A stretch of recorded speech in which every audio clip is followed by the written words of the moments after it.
South సినీ ఇండస్ట్రీలో అనుష్క ఎంత popularity సంపాదించుకుందో ప్రత్యేకంగా చెప్పాల్సిన అవసరం లేదు. దాదాపుగా దశాబ్ద కాలం నుండి సౌత్ ఇండస్ట్రీలో సూపర్ హీరోయిన్ గా చలామణి అవుతోంది ఈ భామ. కానీ బాలీవుడ్ ఇండస్ట్రీకి ఈ అమ్మడు కొత్తనే చెప్పుకోవాలి. బాహుబలిలో దేవసేనగా గుర్తింపు తెచ్చుకున్న అనుష్క మొదటి పార్ట్లో చాలా తక్కువగా కనిపించడం, అందులోనూ ఓల్డ్ గెటప్ తో కనిపించడం వలన ఈమెను సరిగ్గా ఎవ్వరూ గుర్తించలేదు. అయితే బాహుబలి 2లో మాత్రం ఆమె అందానికి ఫిదా అయ్యారు బాలీవుడ్ ఆడియన్స్.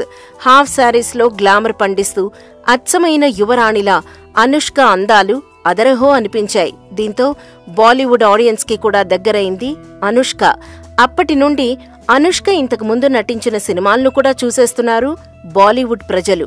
ఆ సినిమాల్లో అనుష్క బికినీతో పాటు స్కిన్ షో చేసిన పిక్స్ చూశాక దేవసేనగా రాజమౌళి చాలా తక్కువగా చూపించారని వారు వాపోతున్నారు. అనుష్క బికినీ పిక్స్ ఇప్పుడు గూగుల్లో ట్రెండింగ్ లో ఉన్నాయి. ఈ పరిణామాలన్నింటినీ గమనిస్తుంటే త్వరలో ఈ అమ్మడికి బాలీవుడ్ లో నటించే ఆఫర్ వచ్చినా ఆశ్చర్యపడాల్సిన అవసరం లేదు.